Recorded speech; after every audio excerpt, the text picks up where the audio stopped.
السلام علیکم جی. ہفتے کے روز میڈیا کے اندر بڑی پھٹے لگے، اور پھٹے کیا لگے کہ جو ہے ایف آئی اے کے جو انویسٹیگیشن افسر ہے اس نے کہا ہے کہ جناب مجھے شہباز شریف اور حمزہ شہباز کو گرفتار کرنا ہے.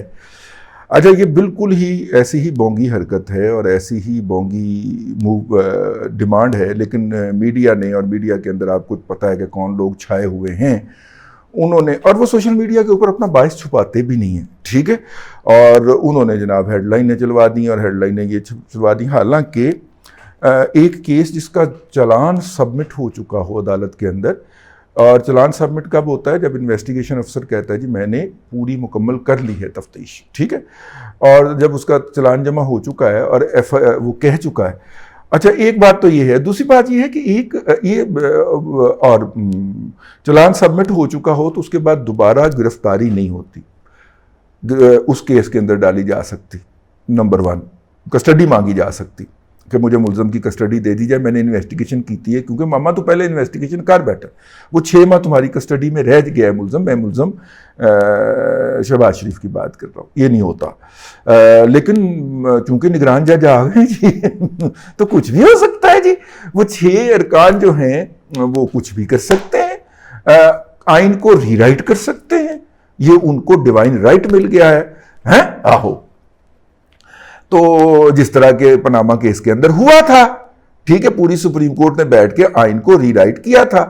کہیں پہ پاناما کا کیس پاکستانی عدالتوں میں بھی ایک دفعہ پیش ہوا، انہوں نے چک کے باہر مارے، ٹھیک ہو گیا. اور خیر اس کے وہ تو کیس کہیں سٹینڈ ہی نہیں کرتا جب کہ اس کے ٹرائل کورٹ کے جو جج ہیں اس نے باقاعدہ گواہی دے دی مرنے سے پہلے، ویڈیو جو تھا وہ ریکارڈ کروا دی. پھر میرا مطلب ہے اس کے بعد دوسرے بھی لوگ سامنے آ گئے، تو اس کے بعد تو شرم سے ویسے ہی ڈوب مرنا چاہیے کھوسے کو اور ثاقب نثار کو، کہ جو انہوں نے اس انصاف کے ساتھ جو زنا بالجبر کیا ہے اس کے اوپر تو ان کو ویسے خودکشی کر لینی چاہیے، لیکن اس کے لیے بھی تھوڑی سی شرم اور عزت ہوتی ہے. ان کے بڑے امیر عبداللہ خان نیازی آف میاں والی نے خودکشی نہیں کی تھی، تو یار یہ تو اس کی اولادیں ہے، یہ تو ڈٹائی کے اوپر ڈٹ کے جمیں گی، تو اس لیے اس کو چھوڑ دیجیے. آگے چلتے ہیں، اور آگے کیا چلتے ہیں ہم اس کو لے کے. ایک تو بات یہ ہو گئی. دوسری بات یہ ہے کہ دیکھیے استثناء حاصل ہے پرائم منسٹر کو بھی اور چیف منسٹر کو بھی. میرا خیال ہے کہ چاچو کو بھائی جان والی حماقت نہیں فرمانی چاہیے، اور ان کے وکیل کو فوری طور پہ استثناء مانگ لینا چاہیے کہ جناب یہ استثناء ہے. عمران خان صاحب 3.5 سال یہ استثناء لے کے بیٹھے رہے، عدالت میں نہیں آئے، تو مجھے بھی یہ استثناء ہے، ٹھیک ہے، یہ مانگ لینی چاہیے. اتنا ہیرو بننے کی ضرورت نہیں ہے، وہ تن دیا کرتے ہیں، ٹھیک ہے. چاچو کو اگر اللہ تعالیٰ نے تھوڑی سی عقل دی ہے، یا خاندان شریفاں کو تھوڑی سی عقل دی ہے، ٹھیک ہے، تو وہ فوری طور پہ استثناء کی طرف جائیں. پہلے بھائیان استثناء نہ مانگنے کی حماقت فرما کے ترے جا چکے ہیں، اب لندن میں مقیم ہیں، تو اس لیے یہ حماقت نہیں کرنی. استثناء حاصل ہے، آپ منتخب وزیر اعظم ہے، آپ کو استثناء ہے. جب آپ وزیر اعظم سے ہٹ جائیں گے تو پھر دیکھ لیں گے اس کو، ٹھیک ہے. یہی کہہ کے 3.5 سال جو دہشت گردی کا کیس تھا عمران نیازی اور عارف علوی کے خلاف، یہ انہوں نے 3.5 سال تک نہیں کیا. اور پھر جب پتا چلا کہ اب پورے پلان کے تحت عمران خان صاحب باہر جانے لگے ہیں، تو کو 2 ہفتے پہلے اپنی فل پروٹوکول کے ساتھ جو تھی وہ پیشی کروا کے جج سے لکیر لگوا لی. سمجھ آئی؟ ٹھیک ہے. آپ دہشت گردی کے کیس میں گرفتاری نہیں دی انہوں نے، ٹھیک ہے، اور وہ جناب فائنانشل ٹرانزیکشن کے کیس کے اندر گرفتاری دی جا رہی ہے.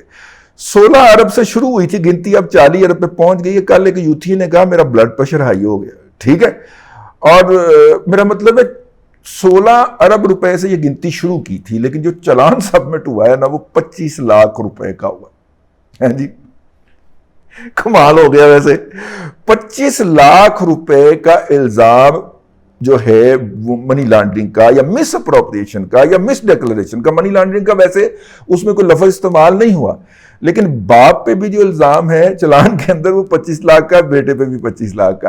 اور وہ یہ پلیڈ کر رہا ہے کہ دیکھیں جناب میں اتنی دفعہ چیف منسٹر رہا ہوں تو 60 کروڑ تو میری تنخواہیں بنتی تھی جو میں نے نہیں لیں، اور جناب وہ اس طرح کے پلیڈ کر رہا ہے. میرا خیال یہ ہے کہ یار پرویز صاحب جو ہیں ان سے میری دست بستہ گزارش ہے کہ پائن آپ کے پاس جو استثناء کا اویلیبل جو ہے آپشن، تو آپ استثناء کلیم کیجئے، دونوں باپ بیٹا، ٹھیک ہے نا. وہ جب ہم ہٹیں گے تو دیکھ لیں گے. کیا خیال ہے؟ تو پچھلی دفعہ بھی نہ کر کے آپ رگڑے گئے تھے آپ کے بھائی جان، تو اس دفعہ کم از کم وہ تو حماقت نہ کیجیے جو پچھلی دفعہ فرمائی تھی۔ تو دوسری طرف آ جائیے، وہ یہ جو چلان سبمٹ ہو گیا، 25 لاکھ روپے کی ٹوٹل منی لانڈرنگ ہے جو پکڑی گئی ہے، یا جو انویسٹیگیشن افسر نے پکڑی ہے۔ باقی تو دوسرے افراد ہیں نا جن کے اکاؤنٹس یوز ہوئے ہیں، تو ان افراد کو پکڑو، ٹھیک ہے نا، اور ان افراد کو پکڑے اور ان سے جا کے پوچھیں کہ بھائی نا آپ کے پاس یہ پیسے کہاں سے آئیں، ٹھیک ہے، بنامی اکاؤنٹ تھا تو آپ کس کے بنامی تھے بھائی، ٹھیک ہو گیا نا۔ ان میں سے اچھا مزے کی بات یہ ہے کہ یہ 16 کے 16 ارب روپیہ کس کا پیسے تھے؟ یہ شوگر مل کے پیسے تھے۔ اچھا شوگر مل کے اندر چونکہ انہوں نے جو ڈیلر ہوتے ہیں انہوں نے ٹیکس نہیں دینا ہوتا، تو وہ جو ہے وہ کہتے ہیں جی ٹیکس فری ہمارے ساتھ ٹرانزیکشن کریں، تو ایک اکاؤنٹ کھول دیا جاتا ہے کہ پائن اتنے کے پیسے اس کے اندر ٹرانسفر کر دیں، ہو گئے این ٹرک اینو کدوا دیا، یہ والا ہے۔ اور سارے کے سارے لوگوں نے جنہوں نے وہ پیسے جمع کروائے ہیں جو کہ یہ برآمد کرنے کا دعویٰ کرتے ہیں، ٹھیک ہے، منی لانڈرنگ کا الزام صرف 25 لاکھ کا ہے۔ وہ جو باقی پیسے ہیں وہ ان کے رسپانسبلٹی لینے والے کلیمنٹ موجود ہیں، کہتے ہیں جی اے دیکھو ہم نے چینی لی تھی اور یہ یہاں پہ بیچی تھی، ہم نے اس کے پیسے جمع کروائے ہیں، اور وہ اکبری منڈی کے یا صادق پلازا کے اندر بیٹھے ہوئے شوگر کے ڈیلر ہیں، یا گارڈن ٹاؤن کی برکت مارکیٹ کے اندر جو آفسز کھلے ہوئے ہیں وہاں کے ڈیلر ہیں، اور انہوں نے بیانہ حلفے دے دیے ہوئے انویسٹیگیشن افسر کو۔ لیکن انویسٹیگیشن افسر کا خیال ہے کہ ابھی نئی انویسٹیگیشن مکمل ہوئی، اور پیچھا چلان دیتا سی وہ تمہیں پلے کھینچ دیا گیا سا۔ لیکن اس کے اوپر ایک ٹیکنیکلی فالٹ خبر تھی۔ اگر میں نیوز ایڈیٹر ہوں یا ایڈیٹر ہوں تو میں کہوں گا یار یہ خبر اس طرح نہ چلاؤ تم، یہ بالکل آپ پی ٹی آئی کے اس کو لے کے چل رہے ہو، بیانیے کو جو وہ اس کا لیڈر کہتا پھر رہا ہے، یہ ہمیں کسی کے ہاتھ میں استعمال نہیں ہونا۔ لیکن چونکہ بیٹھے ہوئے لوگ وہ ہیں جن کو پی ٹی آئی نے براستہ آئی ایس پی آر بنامی کالوں کے ذریعے تقرر کروایا ہوا ہے، تو وہ تو پھر انہوں نے وہی کرنا ہے نا جنہوں نے ان کو تقرر کروایا تھا، مطلب تقرر ہی ان کی طرف سے ہی ہوئی تھی، میرا مطلب پی ٹی آئی کی طرف سے ہوئی تھی، وایا میڈیا دوسرا استعمال کیا گیا تھا سر، ٹھیک ہو گئے، چلو ٹھیک ہے، چلے ہم تو ہیں ہی راندہ درگاہ نا، ہمارا تو نام آئے تو اوپر لائن پھیر دی جاتی ہے، لیکن جن کو اپوائنٹ کروایا ہے انہوں نے حق نمک تو ادا کرنا ہے، اور وہ حق نمک ادا کر رہے ہیں، اور یہ حق نمک کا ایک مظاہرہ تھا۔ پچھلے دنوں مجھے پتہ چلا بڑے خصوصی ذرائع سے کہ پی ایم ایل این جو ہے وہ بڑی ڈیسپریٹ ہے میڈیا کو لے کے، مطلب کہ اس کی ایک اعلیٰ مثال یہ والا میڈیا ٹرائل ہے جو کہ شریف خاندان کا شروع کیا گیا ہے۔ وہ پاور میں ہیں اور ان کا میڈیا ٹرائل شروع ہو گیا ہے، اور اس میڈیا ٹرائل کا ہونے کی ایک وجہ یہ ہے کہ وہ ابھی بھی ذہنی طور پہ میڈیا کو 80 کی دہائی میں سمجھ رہے ہیں۔ یہاں پہ لاکھوں کی تعداد کے اندر اگر نہیں ہیں تو ہزاروں کی تعداد میں تو ڈیفینیٹلی ہیں، جعلی ویب سائٹس بن چکی ہوئی ہیں۔ آج ایک جعلی ویب سائٹ سے خبر آئی کہ جناب وہ جو ہے پاکستان نے جو ایل این جی کے ٹینڈرز دیے تھے ان میں سے ایک جو ہے وہ ٹینڈر جس نے ون کیا تھا وہ پارٹی بھاگ گئی ہے۔ میرا مطلب ہے کہ ہم نے تصدیق کی ہے، اب جب تک ہم ولاگ ریکارڈ کرنے بیٹھے ہیں اس وقت تک بزنس ریکارڈر یا کسی بھی کریڈیبل نیوز پیپر کے اندر یا کسی ٹی وی چینل کے اوپر یہ خبر نہیں چھپی، لیکن سوشل میڈیا میں اور واٹس ایپ گروپوں کے اندر یہ خبر گھومی جا رہی ہے، اور اب اس سے آپ اندازہ کر لیں نا کہ وہ اپنی ان جعلی ویب سائٹوں کے ذریعے جھوٹی خبریں پھیلا کر کیا کیا آبجیکٹو اچیو کرتے ہیں۔ تو کہنے کا مطلب یہ تھا کہ موجودہ حکومت میڈیا مینجمنٹ کے حوالے سے 80 کی دہائی میں بیٹھی ہوئی ہے، اور 80 کی دہائی میں یہ ہوتا تھا کہ اخبارات ہوتے تھے، اور اخبارات کو آپ جب دیتے تھے اشتہار دیتے تھے تو اخبارات جو تھے وہ ٹیم ہو جایا کرتے تھے۔ لیکن یہ ہے اب ٹی وی کا دور بھی، سورج بھی غروب ہو چکا ہے، یہ ہونے جا رہا ہے، آپ اس کو زندہ کر رہے ہیں۔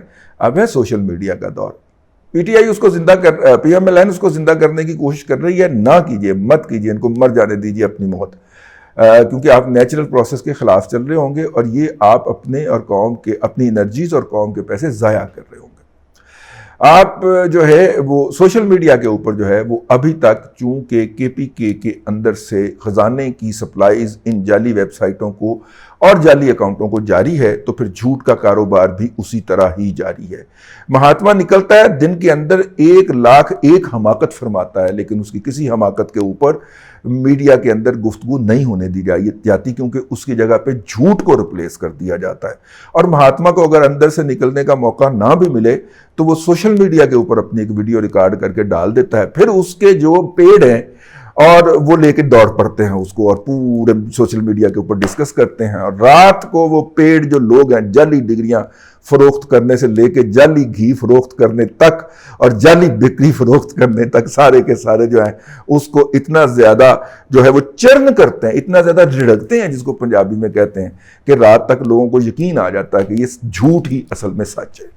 ٹھیک ہے، اور بہت سارے لوگ جو ہیں وہ مطلب ہمیں کال بھی کریں گے، واٹس ایپ بھی کریں گے، میں کس کو 1 by 1 بتاتا پھروں، جب زیادہ ذرا سوال آ جائے تو میں اس کے اوپر ولاگ کر دیتا ہوں۔ تو وہ ولاگ لے کے میں آپ کی خدمت میں حاضر ہوا تھا کہ اصل میں میڈیا مینجمنٹ کا مسئلہ ہے جو پی ایم ایل این کے اندر ناصلاحیت ہے۔ پہلے تو اس کی لیڈر کی انڈرسٹینڈنگ نہیں ہے، لیڈرشپ کی تو انڈرسٹینڈنگ بھی نہیں ہے، صرف یہ پتا ہے کہ ایتھو سانو بڑی مار پہ رہی۔ ٹھیک ہے، اس کو کیسے کاؤنٹر کرنا ہے، وہ ہر جگہ پہ تو اب مریم نواز شریف رانی توپ نہیں نہ چلائی جا سکتی، ٹھیک ہے نا، تو اس کو کیسے وہ آتی ہے جس دن وہ اس گفتگو کو الٹا دیتی ہے، گفتگو کا رخ پھیر دیتی ہے، اور وہ پھر اس کے کردار پوشی کے اوپر آ جاتے ہیں۔ ٹھیک ہے، اور ان کی خواتین جو ہیں وہ بھی بکواس کرتی ہیں، بھونکتی ہیں، گندی گندی گالیاں بکتی ہیں، حالانکہ تم خاتون ہو اور تمہیں جیسے ہی اس کا جواب دیا گیا تم نے فوراً خاتون کا کارڈ اٹھا لینا ہے، لیکن جس کے بارے میں تم بھونک رہی ہو وہ بھی تو جو ہے وہ بھی تو ایک خاتون ہے نا۔ ٹھیک ہے، تو خیر میں یہ کہہ رہا تھا، لیکن جنہوں کی بےزتی ہو رہی ہے سر جی انہوں نے پھر نہیں احساس، ٹھیک ہے نا، اور ٹھیک ہے انہوں نے احساس تے اسی ٹھیکہ چکیا آیا ہے۔ خیر یہ ایک بات تھی۔ دوسری بات یہ تھی کہ آئی ایس آئی کے حوالے سے ایک نوٹیفیکیشن جاری ہوا ہے کہ اس کو جو سول انڈکشن ہوگی سول ملازمین کے بارے میں ان سے رپورٹ لی جایا کرتی تھی۔ میرا خیال ہے کہ یہ معاملے کو آفیشیل کیا جا رہا ہے۔ اس میں دو باتیں ہیں، ایک تو یہ ہے کہ آئی ایس آئی سے رپورٹ ہر انڈکشن کی پہلے بھی منگوائی جاتی تھی، یہ بات اب چاچو نے اس کو آفیشیل کر دیا۔ یہ بات یہ پریکٹس پہلے موجود تھی، مثلا بابر ستار صاحب نے اسلام آباد ہائی کورٹ کا جج بننا تھا تو آئی ایس آئی کی رپورٹ باقاعدہ وہاں پہ موجود تھی جس کے اندر کہا گیا کہ یہ تو مطلب کہ غلط آدمی ہے، سوری میں جج صاحب سے معذرت کے ساتھ، کیوں جی غلط آدمی ہے؟ کیونکہ یہ متی اللہ جان کا وکیل رہا ہوا ہے۔ ٹھیک ہے، وہ الگ بات ہے کہ کمیٹی نے اس رپورٹ کو اس قابل بھی نہیں سمجھا کہ اس کے اوپر ڈسکشن کی جائے اور اس کو ڈال دیا ردی کی ٹوکری کے اندر، لیکن انہوں نے تو اپنا پورا گند پان کی کوشش کی تھی نا۔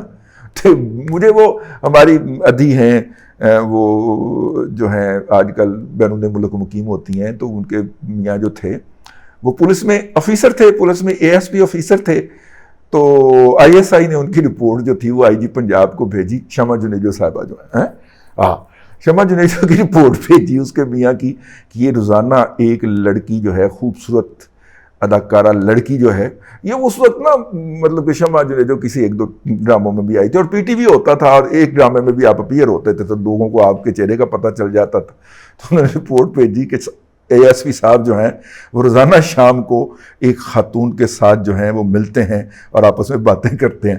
تو آئی جی صاحب کے پاس جب رپورٹ بھیجی تو آئی جی نے تھلے لکھیا، ماما جو دو بلونگڑے ساتھ میں چل رہے ہوتے ہیں یہ بھی تو ویکھ لینے سے اتنے انا ہویا ایسے ککرے پے ہوئے سر۔ یعنی وہ میاں بیوی جو تھے اس وقت وہ اپنے بچوں کو لے کے واک پہ نکلتے ہوں گے۔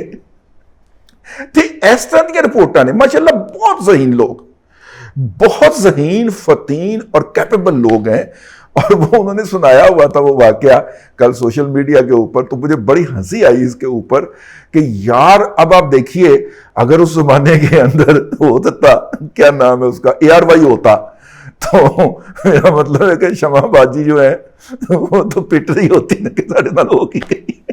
وہ تو رپورٹ آئی جی نے نہ صرف کہ اس ینگ آفیسر کو اس وقت دکھائی بلا کے، اب دیکھیے نا میرا مطلب یہ کم از کم 30 سال پہلے کی بات ہے جو میں آپ سے کوٹ کر رہا ہوں، ٹھیک ہے، تو اس سے آپ اندازہ فرما دیجئے، مطلب 30 نہیں تو 25 سال پہلے کی بات تو ہوگی۔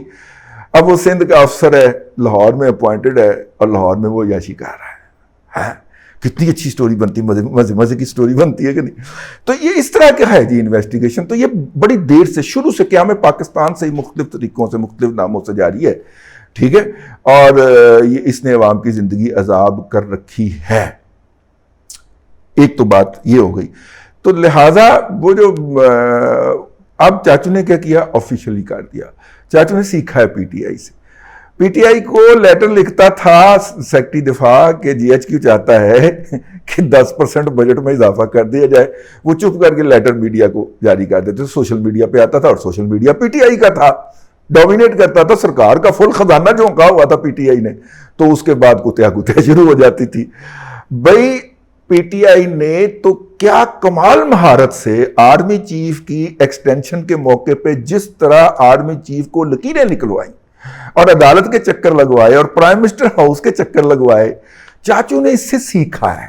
مجھے یہ لگتا ہے کہ چاچو نے اس سے سیکھا ہے. چاچو نے 2 جہازوں کو آپس میں فرنٹ کروا کے نا، تو درمیان میں سے چاچو ہٹ گیا اور اب دونوں کا ٹاکرا ہونا ہے. ٹھیک ہے، کیسے بھلا؟ عدالت کہہ رہی ہے آپ کوئی ٹرانسفر نہیں کر سکتے. چاچو نے کہا جی کلیئرنس دینا دیجیے.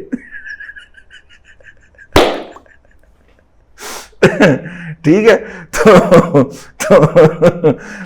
ہاسا آیا نا، چاچو پھر چلاکی لا گیا. چلیے جی، اب تک کے لیے اتنا ہی. اگلے ولاگ میں پھر آپ سے ملاقات ہوتی ہے. اللہ تبارک و تعالیٰ آپ کو آسانیاں عطا کرے اور آسانیاں خلق خدا میں تقسیم کرنے کی توفیق عطا کرے.